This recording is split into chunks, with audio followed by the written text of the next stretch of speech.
Alguém tá mentindo. E pouca gente percebeu isso. Porque é estratégia. É calculado. E acontece em quase todo grande prêmio. Na frente de todo mundo, sem que quase ninguém perceba. Em Montreal, duas equipes chegaram com seus maiores pacotes de atualização da temporada. As duas equipes fizeram declarações e as duas apresentaram seus carros como prontos para virar o jogo. Mas os dados contam uma história diferente do que foi dito. Fala, galera do Mundo F1! Antes de continuar, deixa o like aqui no vídeo e se inscreve no canal para não perder as novidades e nem os bastidores dessa temporada 2026. Agora bora descobrir quem tava com as cartas na mesa e quem tava blefando. Bora! A Mercedes chegou em Montreal dominando a temporada de 2026. 4 corridas com a Mercedes no topo do pódio e Kimi Antonelli liderando o campeonato. A equipe alemã tinha encontrado um equilíbrio muito difícil de bater.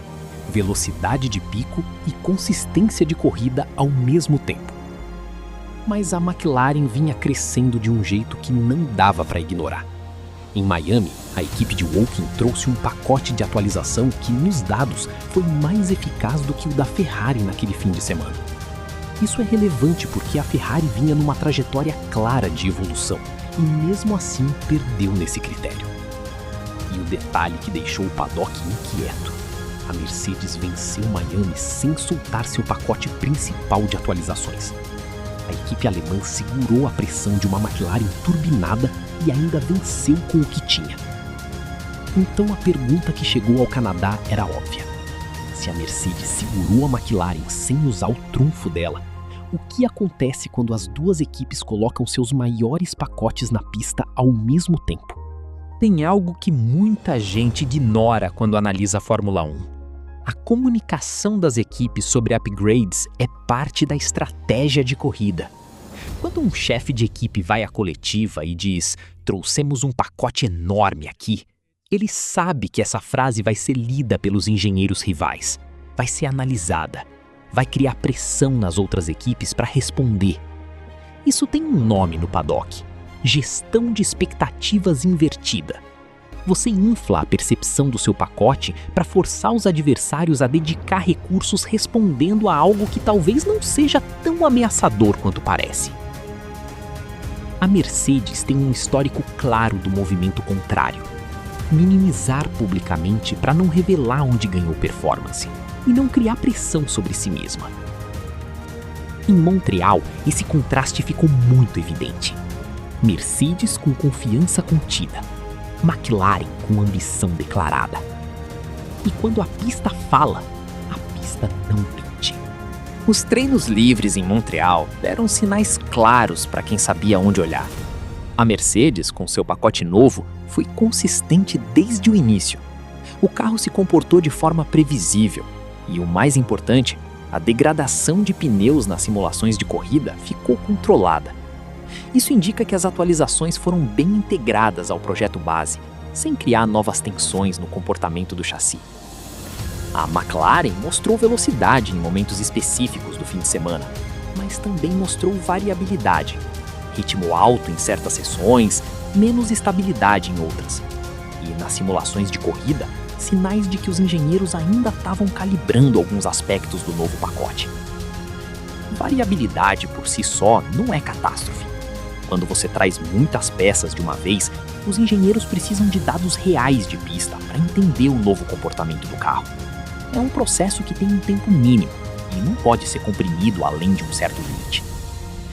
Mas essa diferença de maturidade entre os dois pacotes foi o dado central do fim de semana. Então chegamos à resposta. A McLaren não estava mentindo sobre ter um grande pacote. O pacote era real e volumoso. O que havia de exagerado era a expectativa de impacto imediato. A equipe comunicou o tamanho do investimento como se fosse o resultado de performance, quando na prática ainda estava no processo de extrair o máximo das novas peças. A Mercedes, com menos volume e mais precisão, trouxe atualizações que funcionaram imediatamente na pista. O ganho foi limpo, integrado, sem surpresas negativas. No critério que realmente importa, que é quem extraiu mais performance por recurso investido naquele fim de semana, a Mercedes venceu. Mas e o médio prazo? Aqui é onde fica interessante. Uma equipe que ainda está calibrando um pacote grande vai extrair mais dele nas corridas seguintes.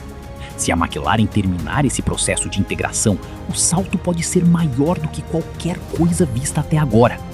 E é isso que mantém a Mercedes em estado de alerta, porque o projeto de Woking tem fundamento técnico real por baixo da narrativa.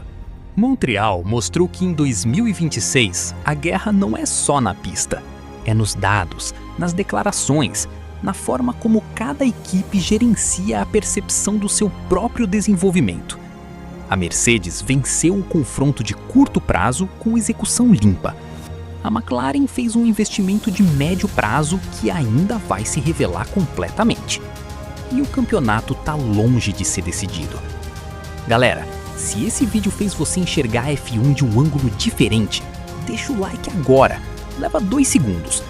Inscreve no canal e ativa o sininho, porque os próximos GPs vão trazer mais capítulos dessa guerra silenciosa e você vai querer estar aqui para acompanhar.